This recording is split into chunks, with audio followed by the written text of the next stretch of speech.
पूरी दुनिया इस समय यही समझना चाहती है कि डोनाल्ड ट्रंप ने वेनेजुएला पे अटैक करके उनके प्रेसिडेंट मदुरो को अरेस्ट करके सही किया या गलत। कुछ एक्सपर्ट्स का कहना है कि ये इंटरनेशनल लॉ का वायलेशन है और कुछ का कहना है कि अमेरिका परेशान हो गया था वेनेजुएला के नार्को टेररिज्म से, इसलिए सही हुआ।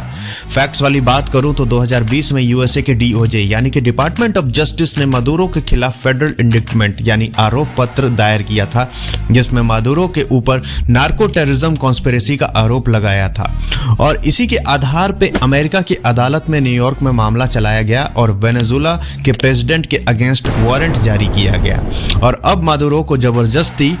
बल प्रयोग करके पकड़ करके ले भी आया गया है न्यूयॉर्क की अदालत में, जिसपे उन पे यूएस कोड के मुख्य धाराओं में ट्रायल भी चलेगा, जैसे यूएस कोड 21 1960A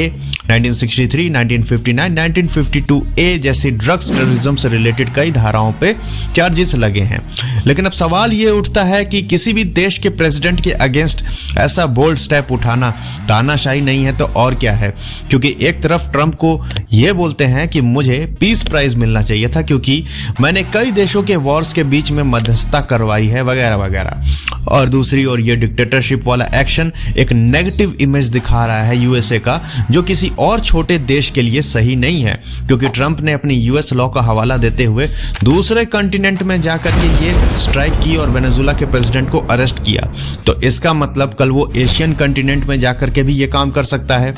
अब भारत की बात करूं तो ये भारत के लिए भी एक गंभीर विषय है, क्योंकि आज के समय में वही हो रहा है, जिसकी लाठी उसकी भैंस। तो भारत को भी एक मजबूत देश के रूप में उभरना होगा सुपर पावर्स की तरह।